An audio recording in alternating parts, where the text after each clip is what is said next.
इस वीडियो में बात करेंगे पैराफ्रेजिंग टिप्स के बारे में। तो इसकी मैं कुछ टिप्स आपको दूंगी कि आप किस तरह एक अच्छी तरह से पैराफ्रेजिंग कर सकते हैं। इन बातों को आपने जहन में रखना है और इनको अप्लाई करने की कोशिश करना है। आई मेक श्योर कि आपका जो पैराफ्रेजिंग होगा बहुत ही ऑसम किस्म का कंटेंट आप इसके बाद क्रिएट कर सकेंगे। तो सबसे पहली ट्रिक है यहाँ पे कि start your first sentence at a different point from that of the original source. It's mean कि आपने जब भी स्टार्ट लेना है ना आपने पैराफ्रेजिंग का, तो उसमें आपने एक डिफरेंट पॉइंट से, मतलब फर्स्ट सेंटेंस जो है आपका बिल्कुल भी प्लेजराइज ना हो, उसमें बहुत ही ओरिजिनल सोर्स हो, बहुत ही एक ऑसम किस्म का सेंटेंस हो कि नेक्स्ट पर्सन देखे उसे बहुत इम्प्रेस हो जाए। अब मोस्टली ये होता है कि स्टूडेंट्स जो हैं फर्स्ट सेंटेंस में ही प्लेजराइज कर देते हैं, यानी पैराफ्रेजिंग के लिए उसका पहला सेंटेंस ही वो ऊपर से देख के उठा के लिख देते हैं। तो ये एक बहुत ही बड़ा बैड इम्पैक्ट होता है एग्जामिनर पे कि जब उसे पता चलता है कि यार इसने पहला सेंटेंस ही प्लेजराइज किया हुआ है, एज इट इज़ कॉपी किया हुआ है, तो वो उसने क्या आगे उसका पढ़ने को दिल ही नहीं चाहता। उसे ये होता है कि यार आगे भी यही चीज़ें होंगी, तो फिर इसलिए एक बैड इम्पैक्ट पड़ता है और आपके मार्क्स जो हैं वो डिटेक्ट होते हैं।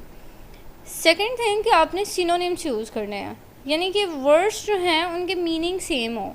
अब जैसे कि मैंने आपको पहले भी बताया हुआ है कि पैराफ्रेजिंग मतलब ये होता है कि आपने पैसेज को पढ़ना है अच्छी तरह, फिर उसको अपने वर्ड्स में लिखना है। आइडिया वही होगा, आइडिया चेंज नहीं करना आपने, आइडिया वही होगा, बस आपने वर्डिंग चेंज कर देनी है और वर्डिंग अपनी दे देनी है। और वो वर्डिंग आपने अपनी कैसे देनी है उसके बारे में ये मैं आपको टिप्स बता रही हूँ। सिनोनिम मैंने आपको बताया कि कोई वर्ड है, अगर आपको लगता है कि इसका सिनोनिम आपको आता है तो वो आप उससे मिलता जुलता वर्ड जो है वहाँ पे अप्लाई कर दें।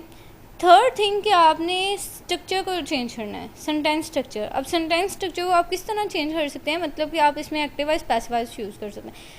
यानी कि अगर कोई सेंटेंस पैसेज में एक्टिव वॉइस में लिखा हुआ है तो आप उसको जो पैराफ्रेजिंग कर रहे हैं तो आप उसको पैसिव वॉइस में लिख दें, या अगर वो पैसेज में पैसिव वॉइस में है तो आप जो पैराफ्रेजिंग कर रहे हैं तो उसको एक्टिव वॉइस में कर दें।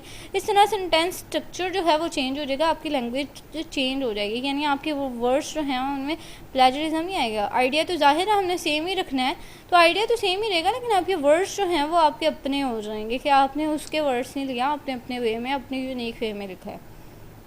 फोर्थ थिंग कि आप जब भी लिखें अपनी इन्फॉर्मेशन जो है उसको सेपरेट सेंटेंसेस में लिखें। यानी कि एक पैसेज आपको दिया हुआ है, उसमें बहुत अच्छी इन्फॉर्मेशन प्रोवाइड की हुई है, लेकिन वो पूरे पैराग्राफ में एक ही इन्फॉर्मेशन दी गई है, लेकिन आपने उसको अच्छे से पढ़ना है। आपने उसकी अपने माइंड में एक मैप बनाना है कि यार ये इन्फॉर्मेशन एक सेंटेंस में आ सकती है, फिर उसको मैं दूसरे सेंटेंस में लिख सकता हूँ, तो उस तरह आपने उसको प्रेजेंट करना है। तो ये पैराफ्रेजिंग की टिप्स हैं। आई होप आपने इस वीडियो को एंजॉय किया होगा और आपको इसकी समझ भी आ गई होगी। लेकिन अगर आपको कोई क्वेश्चन है तो आप मुझे अपने कमेंट सेक्शन के थ्रू बता सकते हैं। Thank you so much for watching. अगर आपको वीडियो अच्छी लगी तो इसे लाइक और सब्सक्राइब ज़रूर कीजिएगा ताकि आप मेरी मज़ीद वीडियोज़ भी देख सकें।